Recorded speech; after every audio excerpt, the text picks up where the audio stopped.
ये 10 मिनट का डिक्टेशन है रामधारी गुप्ता जी का। प्रतिलेखन संख्या 2526।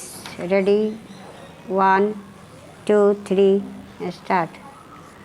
उपाध्यक्ष महोदय, आज स्वतंत्र भारत में जब हिंदी इस देश की राष्ट्रभाषा घोषित हो चुकी है, अब संघर्ष अथवा विरोध का समय नहीं रहा। आज का समय ठोस रचनात्मक कार्य का समय है। मैं जानता हूँ संघर्ष करना कठिन है, परंतु उसी एकाग्रता से रचनात्मक कार्य करना उससे भी कहीं अधिक कठिन है। यह भी स्पष्ट है कि संघर्ष के बाद यदि रचनात्मक कार्य नहीं होता तो संघर्ष की उपादेयता ही लुप्त हो जाती और जो सफलता प्राप्त की गई हो उसकी सार्थकता संकट में पड़ जाती है। इसलिए रचनात्मक कार्य के समय को वास्तविक परीक्षा का समय माना जाता है, जिसमें उन सभी सिद्धांतों, उद्देश्यों और आदर्शों की पूरी परख होती है जिनका सहारा लेकर संघर्ष को जीवित रखा गया हो। हिंदी के हितैषियों और साहित्य सेवियों के लिए अब यही समय है। मैं कह सकता हूँ कि शायद पहले कभी उन पर इतना गंभीर दायित्व नहीं आया था जितना कि अब हिंदी के राष्ट्रभाषा बनने से आया है। समस्त राष्ट्र ने सर्वसम्मति से हिंदी भाषा का जो मान किया है और हमारे संविधान ने उसे जो स्थान दिया है, वह हम सब के लिए एक सद्भावनापूर्ण चुनौती के समान है। यह निर्णय एक प्रकार से सभी हिंदी भाषियों और साहित्यिकों में विश्वास के प्रस्ताव के समान है। इस आदर को हम कैसे निभाएं जिससे विभिन्न प्रादेशिक भाषाओं के बोलने वाले प्रतिनिधियों द्वारा किए गए उक्त निर्णय के औचित्य को सिद्ध कर सकें।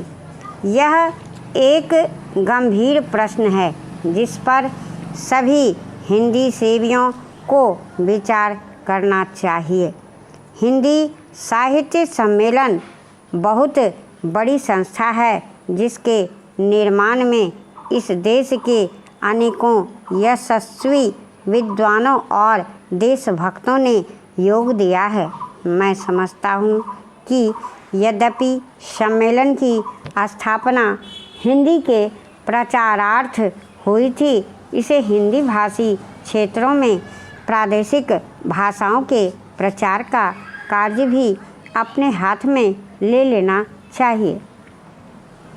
इससे एक ओर हिंदी और दूसरी भाषाओं में पारस्परिक आदान प्रदान बढ़ेगा और दूसरी ओर सम्मेलन का आधार भी अधिक व्यापक हो जाएगा।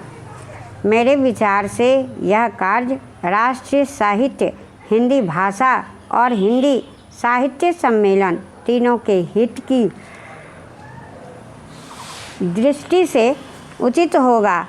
बिहार हिंदी साहित्य सम्मेलन ने जिसके रजत जयंती समारोह के उद्घाटन के लिए आपने मुझे आमंत्रित करने की कृपा की है, 25 वर्षों से भी अधिक समय पूर्व सार्वजनिक कार्य क्षेत्र में पदार्पण किया था। इस राज्य के सभी लोग सम्मेलन की सेवाओं से भली प्रकार परिचित हैं। मैं आशा करता हूँ कि यह रजत जयंती समारोह इस राज्य के साहित्य सेवियों को और अधिक बल देगा, जिससे वे साहित्य की समृद्धि द्वारा और हिंदी तथा अहिंदी प्रदेशों के बीच पूर्ण सद्भावना का वातावरण तैयार करके इस राज्य के लोगों की ही नहीं बल्कि देश भर की सेवा कर सकेंगे।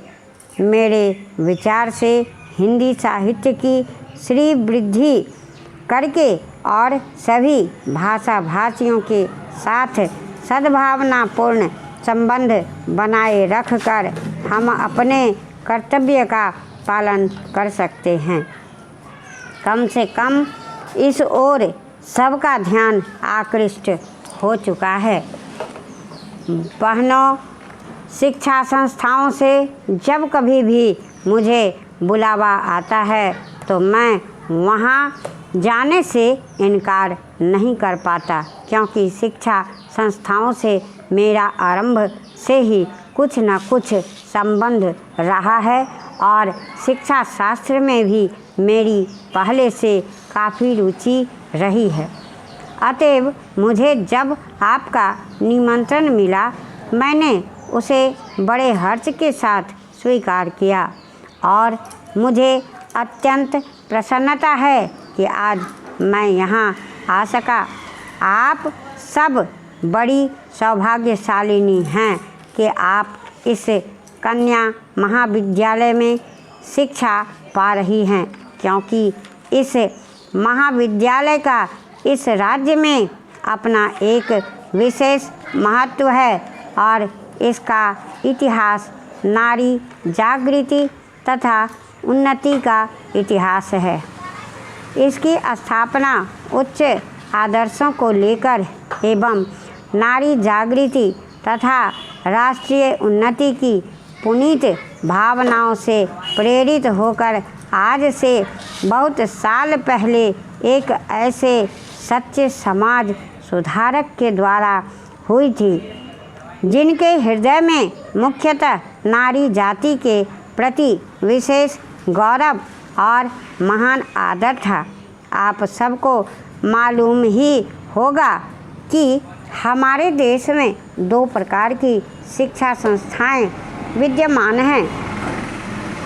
एक तो वे जो अंग्रेजी शासकों द्वारा अपने उद्देश्यों की पूर्ति के लिए स्थापित की गई थी और दूसरी वो जो स्वतंत्र रूप से राष्ट्र प्रेमियों द्वारा राष्ट्रीय भावनाओं से ओतप्रोत होकर अपने देश की संस्कृति एवं सभ्यता को पुनर्जीवित एवं पुनः स्थापित करने के उद्देश्य से स्थापित की गई थी। आपका यह कन्या महाविद्यालय भी लगभग इन्हीं पवित्र भावनाओं से प्रेरित होकर बहुत साल पहले स्थापित किया गया था और आपके लिए यह बड़े सौभाग्य की बात है कि आप में से कुछ आज इस विश्वविद्यालय में अपनी शिक्षा समाप्त कर जीवन के कार्य क्षेत्र में प्रवेश करने जा रही है। उच्च शिक्षा प्राप्ति की उपाधि जो आपको मिल चुकी है, आपकी एक अमूल निधि है, जिससे आपकी गुरुता और भी बढ़ती है। आप में से जो आज प्रमाण पत्र लेकर जा रही है, वे इस विद्यालय के सीमित दायरे में से निकलकर जीवन के विशाल प्रांगण में कर्मठ कार्य क्षेत्र में प्रवेश कर रही है। आपके कंधों पर जीवन का महत्वपूर्ण उत्तरदायित्व है और मुझे पूरा भरोसा है कि आप अपनी शिक्षा और अनुभव के बल और आधार पर उसे योग्यतापूर्वक संभाल सकने में सफल हो सकेंगी। अब तक आपका विद्यार्थी जीवन रहा, अब आगे आपका व्यवहारिक एवं क्रियात्मक जीवन रहेगा और आपको अपने जीवन के कार्य क्षेत्र में अनेक समस्याओं का सामना करते हुए आगे बढ़ना है।